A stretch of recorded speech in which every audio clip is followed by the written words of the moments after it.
sa Papa Dudut Stories, ikaw ay hindi nag-iisa.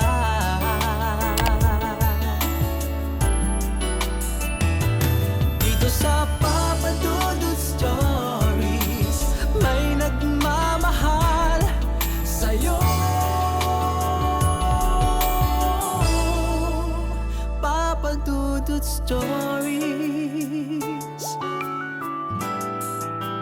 Papa Dudut Papa Dudut. Sa lahat po ng mga nakatutok ngayon, huwag pong kalimutan mag-like, mag-share at mag-subscribe. Maraming salamat po sa inyong lahat.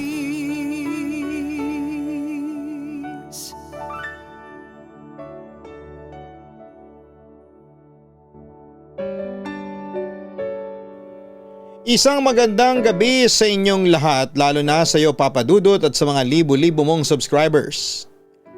Ako po si Hope, 29 years old at dito nakatira ngayon sa Lagro, Quezon City. Fan ako dati ng mga horror novels and films. At dati talaga ay hindi ako naniniwala sa mga supernatural o paranormal. Lalo na sa mga multo. Pero meron akong na-experience na nakakatakot na siyang nagpabago ng lahat ng pananaw ko sa buhay. Papa Dudut, hindi ako naniniwala sa mga multo noong una.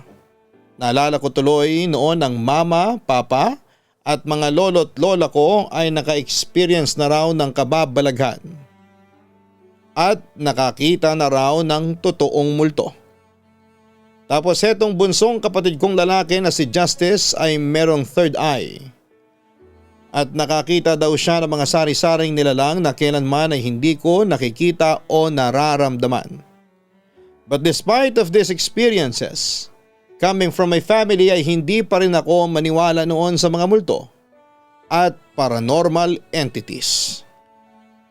Samantala ay maayos naman ang pamilya namin. Pinalaki kaming maayos ng mga magulang namin. At natutuwa ako kasi talagang nagmamahalan sina mama at papa.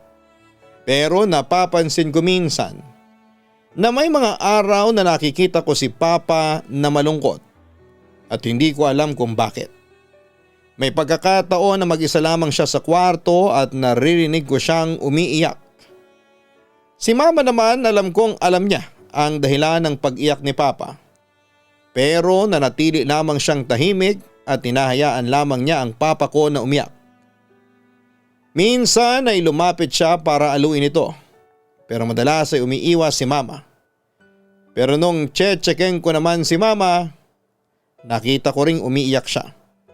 Siguro nasasaktan siya kasi wala siyang magawa sa kalungkutan ni papa. Na hindi siyang sagot para mawala ang pighating nararamdaman ito sa puso. Kaya nung nagdalaga na ako at ganun pa rin sila, naglakas loob na akong tanungin sina mama at papa. Pero sabi nila na wala silang problema at meron lamang daw silang naaalala mula sa kanilang nakaraan. Dahil sa alam kong wala rin akong magagawa kaya hinayaan ko na lamang sila noon at inasikaso ko na lamang ang aking buhay. Samantala Papa Dudut, lumipas ang maraming taon, October 21, 2019. Nagdesisyon ng mga magulang ko na lumipat kami ng bahay mula sa Sangangdaan papuntang Lagro dito sa Quezon City. Nabili ito ng mga magulang ko nang sabay silang magretiro bilang mga opisyal ng gobyerno. Hindi siya brand new, actually medyo may kalumaan na rin ang bahay. Pero bago kami lumipat ay pinaayos muna ito ng mga magulang ko. Maganda naman ang bahay sa labas, pati na rin sa loob nito. Pero noong pumasok ako sa kwarto na yon, sa unang pagkakataon, para akong nanghina at bumigat talaga ang pakiramdam ko. Ewan ko ba Papa Dudut pero pakiramdam ko ay parang may sumampa sa balikat ko at ang bigat-bigat. Tapos hindi ko mapigilan noon ang pagtaas ng balahibo ko sa buong katawan ko. That time ay aaminin kong natakot ako sa aking naramdaman pero nung mga araw na lumipat kami ay hindi namin kasama ang kapatid kong may third eye. Nasa Amerika kasi si Justice at kasama niya ang mga grandparents ko. Nag-aaral siya doon. Pero syempre binaliwala ko lamang ang nararamdaman kong yon at pinilit kong maging masaya sa harap ng mga magulang ko. Chinek ko yung magiging kwarto ko at nasatisfied naman ako kasi fully furnished na ang bahay. Meaning sa kwarto ko ay kompleto na with beds, vanity mirror, cabinets at nakakabit na ang aircon at Venetian blinds sa bintana. Pero papadudot pagsilip ko ng bintana ay bumungad sa akin yung katabing puno ng nara. Sobrang lapit nito sa bintana ko at aaminin kong ang creepy noong puno. Kaya hindi na ako sumilip sa blinds at sa halip ay binuksan ko na ang aircon para lumamig na ang aking kwarto. At makapagpahinga na rin ako sa bagong tirahan namin. Kinagabihan ay nanaginip ako. Kasama ko ang kaibigan kong lalaki na si Jerome sa panaginip ko. Dalawa kaming naglalakad sa lugar na hindi ko mawari dahil sobrang dilim pero nakikita ko naman ang kasama ko. Nakita ko pa nga ang pagharang ng isang babae sa amin. Nakatalikod siya kaya kinalabit ko siya para tumabi. Nakasuot siya ng puting gusgusing bestida. Pagkaharap niya ay nagulat ako sa itsura ng babae. Maputla ang mukha nito at namumuti ang mga mata na parang isang multo. Nakangiti din ito sa amin ni Jerome. "Gising na! Gumising ka!" Paulit-ulit niyang sinasabi. Agad naman akong nagising. Biglang umilaw ang phone ko that time na nasa katabi ko lang kaya nagulat ako. Bumulugta sa screen ko ang oras na 3:00 ng madaling araw. The other day, hindi ko asahang magtutuloy-tuloy ang panaginip ko. This time ay tumatakbo na kami ng kaibigan ko sa panaginip kasi hinahabol kami noong babaeng mukhang multo. Hanggang sa may tao kaming nakita kaya humihingi kami ng tulong sa kanya. Sumisigaw ng tulong. Pero papadudot, pagkaharap ng hinihinga namin ng tulong, yung nakangiting babaeng mukhang multo na naman ang sumalubong sa amin. "Gising na, gumising ka! 3:00 na!" Paulit-ulit niyang sinasabi. Agad akong nagising at naghahabol ng hininga. Tinignan ko ang cellphone ko at 3:00 na ng madaling araw. Ewan ko kung coincidence lang ang nangyayari or somewhat may pinapahiwatig lang. Ang creepy pa lalo na't nagtuloy ang panaginip ko kahapon. The other day halos ayaw ko nang matulog kasi baka magtuloy ulit ang panaginip ko. Sa di inaasahan ay nagtuloy pa din talaga ang panaginip ko. Tumatakbo ulit ako kasi hinahabol ako ng taong akala namin ay mahihinga namin ng tulong. Napahinto ako nang namalayang kong wala si Jerome. Pagkaharap ko sa likod ay nandun lang siya nakatayo at nakangiti sa akin. Tinatawag ko siyang tumakbo pero tinaas niya lamang ang kamay niya at may itinuturo sa likod ko. Dahan-dahan akong humarap sa likod ko at doon ay nakita kong nakatayo doon ang babaeng mukhang multo. Nakangiti sa akin. "Saan ka pupunta? Gumising ka na, 3:00 na." Tapos ay tumatawa pa siya. Napapikit na lamang ako nang hawakan niya pa ako sa balikat. "Sino ka ba talaga? Ano bang kailangan mo sa akin?" Tanong ko sa kanya sa panaginip. "Ako si Lucia. Gumising ka na, Hope. 3:00 na ng madaling araw." Sabi niya sa akin. Bigla akong nagising sa aking pagkakatulog. Nagtaka ako kasi sobrang dilim ng kwarto ko. Wala din yung aircon. Hanggang sa narinig ko yung ingay sa labas, sina mama at papa at nag-uusap sa labas ng kwarto ko. Brown out daw. Kaya ako agad na bumangon at lumabas ng kwarto. Agad naman akong nakita ng mga magulang ko at tinanong ko kung bakit nawalan kami ng ilaw. Ayon kay papa ay pumutok daw ang poste ng ilaw sa tapat ng bahay namin kaya nawala ng ilaw yung lahat ng bahay sa kahabaan ng kalsada namin. Kaya bumalik na lamang ako sa aking kama at nag-Facebook na lamang. Ayaw kong bumalik sa tulog kasi baka mapanaginipan ko na yung Lucia. Papadudot hindi ko may ugnay sa kababalaghan ng mga panaginip ko kay Lucia kaya nag-research na lamang ako tungkol sa bangungot. Ayaw kong isipin na may multo ang bahay na nilipatan namin. Kahit na iba talaga ang pakiramdam ko kapag nasa loob ako ng bahay. Kaya ang ginawa ko na lamang ay nag-overtime ako sa trabaho at kung day off ko naman ay pumupunta ako at sumasama sa gimmick ng mga barkada ko. Samantala kapag nasa bahay naman ako at walang lakad ay ugali kong manood ng TV kaya ako lagi ang naiiwan sa sala. Isang gabi nag-K-drama marathon ako. Sa kalagitnaan ng panonood ko ay nakarinig ako ng malakas na iyak, humahagulhol na boses ng isang babae. Ako na lang ang gising ng mga oras na yon at alam kong tulog na ang mga magulang ko. Kaya dalawa lang ang pinagsospetsahan ko na umiiyak.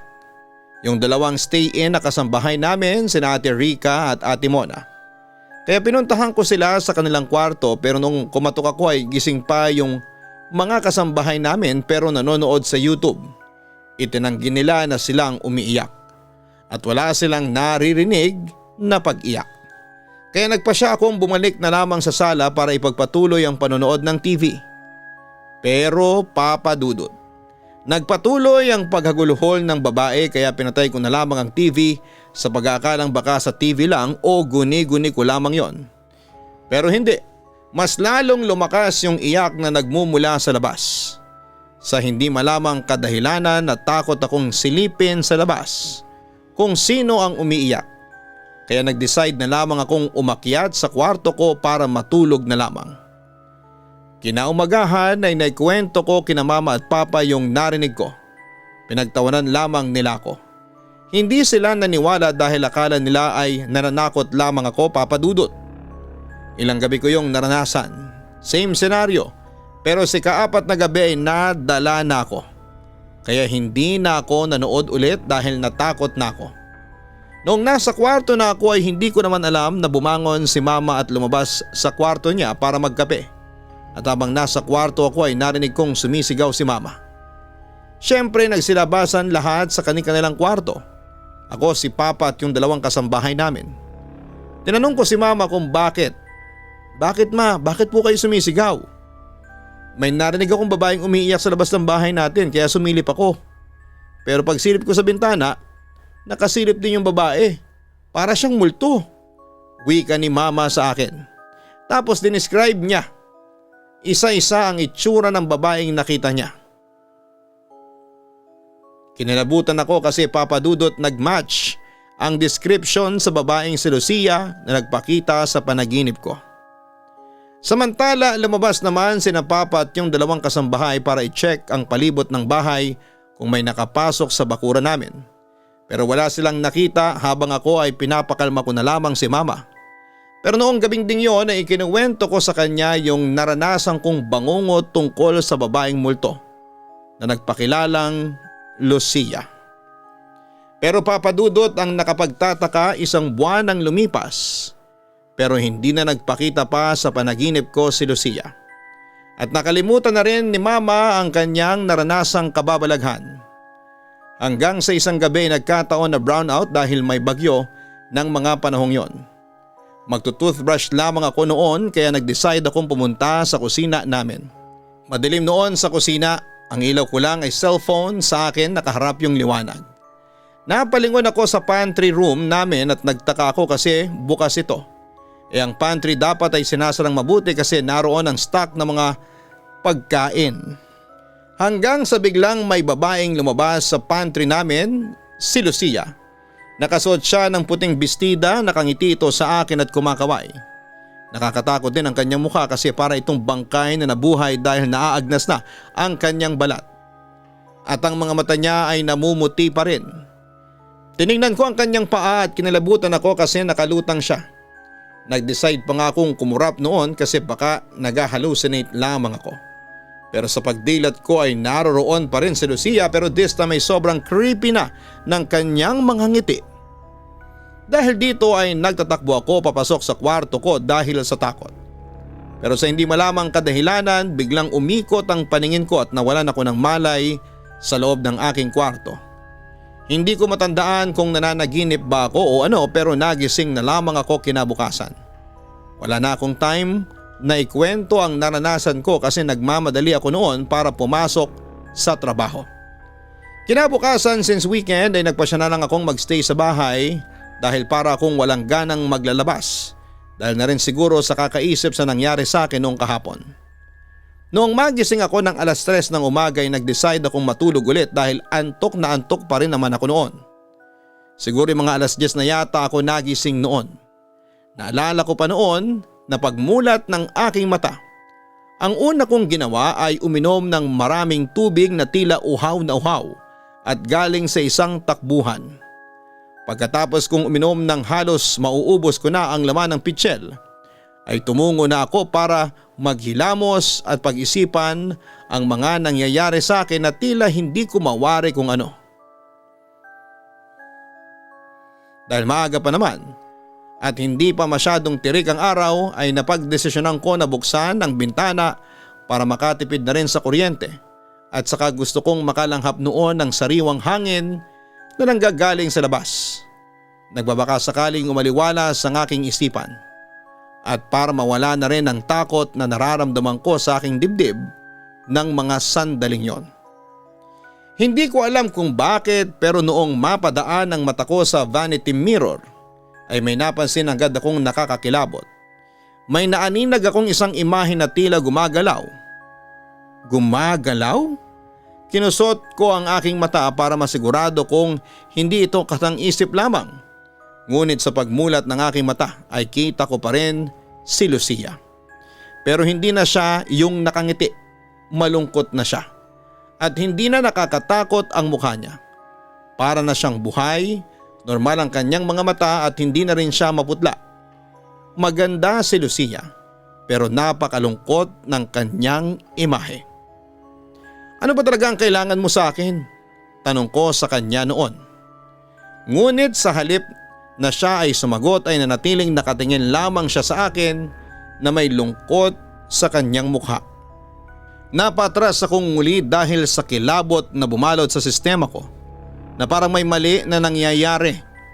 Nabalik ako sa ulirat nang marinig ko ang mga yabag ng paa ng nanay kong hindi ko alam kung saan ang gagaling. Tinalikod ko ang salamin, nagbabaka sakaling mawala ang imahe ni Lucia pero nang tingnan ko ulit ay naroon pa rin siya. Bakit mo ba ako tinatakot? Ano bang kasalanan ko sa iyo? Muling tanong ko sa kanya. Pero sa puntong yon ay nakita kong tumulo na mga luha ni Lucia. At sa halip na matakot ay bigla akong nakaramdam ng matinding lungkot. Ano bang nangyari sa iyo? Baka makatulong ako, muli kong tanong sa kanya. Pero unti-unti nang naglaho ang imahe ni Lucia sa vanity mirror at dahil dito ay sinabi ko kaagad ito kay mama at papa kaya nagpasya na sila na ipabindisyon muli ang bahay namin. Pagkatapos noon ay hindi na ulit nagparamdam si Lucia, akala ko'y matatapos na ang lahat. Pero isang gabi muling nagpakita si Lucia sa aking panaginip. Patawarin mo ako kung natakot ka sa akin. Natatandaan kong sabi niya sa akin sa panaginip. Bakit ka ba nagmumulto? Ano bang nangyari sa iyo? Nung nabubuhay ka pa? Seryosong tanong ko sa kanya. Hindi nakakatakot ang setting ng panaginip ko. Para lang kaming nasa simbahan noon. Maliwalas ang paligid at magkatabi kami ni Lucia na nakaharap sa altar. Umibig ako sa isang lalaki, kay Nestor. Minahal ko siya ng labis. Ang buong akala ko ay mahal niya ako pero nagkamali ako.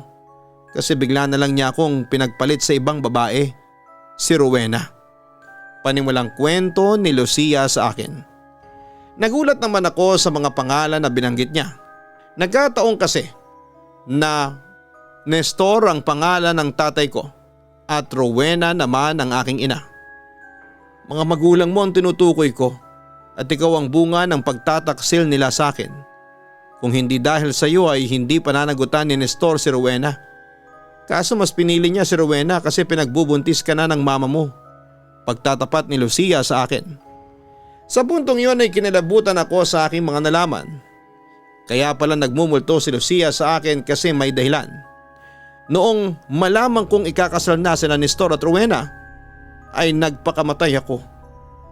Doon mismo sa kwarto mo, dagdag pa ni Lucia sa akin. Hindi naman ako makapaniwala sa aking mga narinig. Ibig sabihin ay dati kang nakatira ngayon sa bahay na tinitirhan namin ngayon? Tanong ko. Oo, ipinamana sa akin yun ng mga magulang ko. Pero nung namatay ako, ibinaon nila ang urn ko sa ilalim ng sahig doon sa kwarto mo. Ang gusto ko sanang gawin mo para matahimik na ako ay kunin mo ang urn at isaboy mo ang abo doon sa puno ng nara sa likod ng bahay. Ako kasi ang nagtanim ng punong yon, ang kwento pa ni Lucia. Sorry Lucia, kung ano man ang ginawa ng mga magulang ko sa iyo, sana'y patawarin mo na kami, sabi ko pa sa kanya. Sa totoo lang ay matagal ko nang napatawad ang mga magulang mo. Ang mama mo, matagal nang humingi ng sorry sa akin. Ganon din ang papa mo. Hindi lang ako makapunta sa dapat kong paroonan kasi kinulong ako dito sa bahay. Ikaw lang ang makapag-aalis sa akin dito. Ano Hope? May pag-asa bang magawa mo ang hinihiling ko sa iyo? Tumango naman ako bilang sagot kay Lucia. Oo naman. Pagkagising ko ay gagawin ko kagad ang sinasabi mo. Ngumiti naman sa akin si Lucia pero this time ay yung sincero ng ngiti ang ibinigay niya sa akin. Maraming salamat Hope. Yon ang huli niyang sinabi sa akin pagkatapos noon ay nagising na ako. Samantala agad kong ginawa ang kahilingan ni Lucia sa akin. Inusog ko yung kama at may nakita kong marka ng krus sa kahoy na sahig ng second floor. Binakbak ko yon gamit ang tools na nakita ko sa warehouse ni Papa sa likod ng bahay namin. Nagtaka naman ang mga magulang ko nang makita nilang sinisira ko ang sahig. At nagalit pa nga sila sa akin pero tumigil din sila nang makita nilang may urno sa loob ng sahig. Agad ko yung kinuha at dinala sa puno ng akasya. Pagbukas ay nakita ko ang mga abo at ilang fragments ng buto ni Lucia. May nakita pa nga akong kulay green sa fragments ng buto. Kapag daw ganon, ang ibig sabihin lang ay mabait na tao daw yon. Hindi ako nagdalawang isip at isinaboy ko ang abo sa palibot ng puno ng nara. At pagkatapos ay binasa ko ng tubig para ma-absorb agad ng lupa ang mga abo. Pagkatapos noon ay nagdasal ako para sa ikakatahimik ng kaluluwa ni Lucia. Sa kabilang banda ay kinumpronta ko sina Mama at Papa tungkol sa mga nalaman ko kay Lucia. Doon ko nalaman na totoo ang sinasabi ni Lucia sa akin at sinabi ng mga magulang ko na hindi nila gustong saktan si Lucia. Kaso ay naglaro ang tadhana sa kanila. Mahal ni na Mama at Papa ang isa't isa kaya mas pinili nila yon kesa kay Lucia. Pero inihingi nila ng tawad ang ginawa nilang pagtataksil kay Lucia sa Panginoon. Siya nga pala pa, bakit ito ang binili niyong bahay? Alam niyo namang bahay ito ng dati ninyong ex. Seryosong tanong ko sa kanya. Nag-aalinlangan si Papa na sumagot nung una kasi kaharap niya si Mama. Pero sa huli umamin na din siya. Binili ko itong bahay na ito kasi gusto kong ipakita kay Lucia na sincero ako sa paghingi ng tawad sa kanya. Naalagaan ko ang bahay na ito at mga iniwan niyang alaala sa akin. Mahal ko ang mama mo pero meron pa ring puwang si Lucia sa puso ko. Patawarin mo ako Rowena. Patawarin mo ako Hope. Wika ni Papa hanggang sa napahagulhol na siya. Agad naman siyang niyakap ni Mama at inalo. Yumakap na rin ako sa kanila. Mamayang kaunti natanong ko si Lucia sa malayo, kumakaway sa akin at pagkatapos ay tumalikod na ito at unti-unting nawala. Sa ngayon Papa Dudut ay tahimik na ang buhay namin. Masaya pa rin kaming naninirahan dito sa dating bahay ni Lucia sa Lagro, Quezon City. Hindi na rin nagpaparamdam si Lucia sa akin. Simula noon ay napanatag na ang kalooban ko. At dahil sa mga naranasan ko ay binago nito ang pananaw ko sa buhay na nag-i-exist ang kababalaghan. Pero hindi sa lahat ng oras ay takot ang hatid nito sa atin. Papa Dudut, bahala na kayo kung paniniwalaan ninyo ang aking kwento basta buong pamilya ko ang magpapatunay na nangyari ito sa amin. Muli maraming salamat at magandang gabi sa inyong lahat.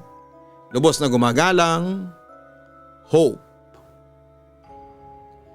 Maraming salamat Hope sa pagbabahagi mo ng iyong kwento sa aming programa.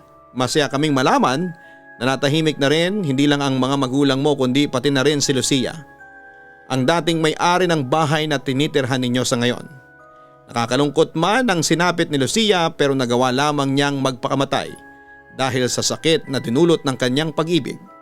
Hindi mo rin masisisi ang mga magulang mo sa nangyari kay Lucia kasi nagmahal lamang silang pareho. Ganun pa man dahil sa tulong mo kay Lucia ay nagkaroon ng closure sila ng mga magulang mo at dapat mo na lang sigurong gawin ay ipagdasal palagi ang kaluluwa ni Lucia nang sa ganon ay maging masaya ito sa lugar na kanyang pinuntahan. Para po sa mas nakakatakot na mga horror stories, hanapin ang Kaistorya YouTube channel. Ang link po niyan ay nasa mismong channel natin dito sa Papa Dudut. Ganon din ang Gianna Vlogs para sa aming family vlogs on a weekly basis. Maraming salamat po sa inyong lahat.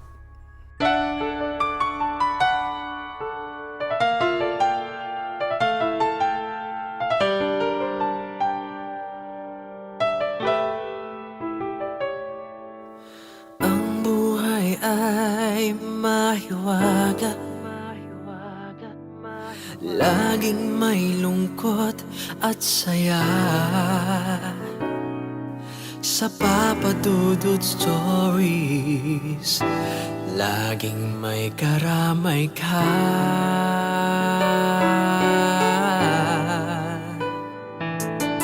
Mga problemang kay bigat, dito ay pakikinggan ka. Sa Papa Dudut Stories, kami ay iyong kasama. Dito sa Papa Dudut Stories, ikaw ay hindi nag-iisa.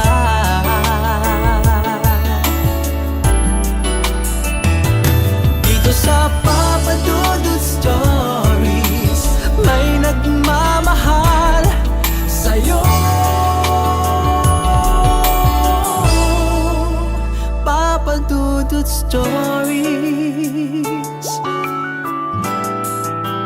Papa Dudut Stories, Papa Dudut Stories.